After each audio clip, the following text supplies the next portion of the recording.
ഇന്നത്തെ വിശേഷം ദീപാവലിയുടെയാണ് കേട്ടോ. ലച്ചുമോളുടെ സ്കൂളിലാണ് ദീപാവലി ആഘോഷിച്ചത്. അവിടെ 40ാമത്തെ വാർഷികവും പിന്നെ ദീപാവലിയുടെ കുറച്ച് കുട്ടികളുടെ കലാപരിപാടികളൊക്കെ ആയിരുന്നു. രാവിലെ തൊട്ട് വാവച്ചി നല്ല പ്രാക്ടീസൊക്കെ ആയിരുന്നു. പക്ഷെ പോകാൻ നേരത്തെ ആളുടെ മുഖത്ത് ഇത്തിരി ടെൻഷനൊക്കെ ആയിട്ടോ. പിന്നെ അവിടെ ചെന്നപ്പം സെറ്റൊക്കെ ആയി, ഫ്രണ്ട്സൊക്കെ ആയിട്ട് അവളെ കൊണ്ടാക്കി ഞങ്ങൾ തിരിച്ചു വന്നു. അത് കഴിഞ്ഞ് പിന്നെ വൈകിട്ടാണ് ഞങ്ങൾ പോയത്. അവിടെ പോയപ്പോഴത്തേക്കും കാണണമായിരുന്നു, നല്ല രസമായിരുന്നു. ദീപങ്ങളും ലൈറ്റുകളൊക്കെ ആയിട്ട് അടിപൊളിയായിരുന്നു സ്കൂള്.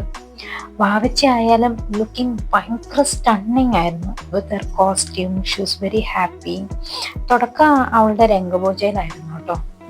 മോളും അവളുടെ ടീമും നല്ല അടിപൊളിയായിട്ടായിരുന്നു പെർഫോം ചെയ്തത്. പിന്നീട് അങ്ങോട്ട് കുഞ്ഞുങ്ങളുടെ കൊച്ചു കൊച്ചു പ്രോഗ്രാംസ് ഒക്കെ ആയിരുന്നു. എല്ലാം നല്ല രസമുണ്ടായിരുന്നു. വാവച്ചിയുടെ സെക്കൻഡ് ഫ്യൂഷൻ ഡാൻസ് ലേറ്റ് ആയിട്ടാണ്. പക്ഷെ ആ താമസിച്ചതിന്റെ ഒരു ബുദ്ധിമുട്ടോ അവരുടെ മുഖത്തോ പെർഫോമൻസിലൊന്നും ഉണ്ടായിട്ടില്ല കേട്ടോ. നല്ല അടിപൊളി, ഇറ്റ് വാസ് അമേസിങ് പെർഫോമൻസ്. എനിക്ക് ആ പെർഫോമൻസ് കണ്ടിട്ട് തന്നെ എന്നെ ഞെട്ടിച്ചു ശരിക്കും. She is so so so beautifully she performed. I M so proud of her. എനിക്ക് ഒരുപാട് ഇഷ്ടമായി അവരുടെ ഡാൻസ്. പിന്നെ അത് മാത്രമല്ല, ബാക്കിയുള്ള കുട്ടികളായാലും നന്നായിട്ട് തന്നെ പെർഫോം ചെയ്തു.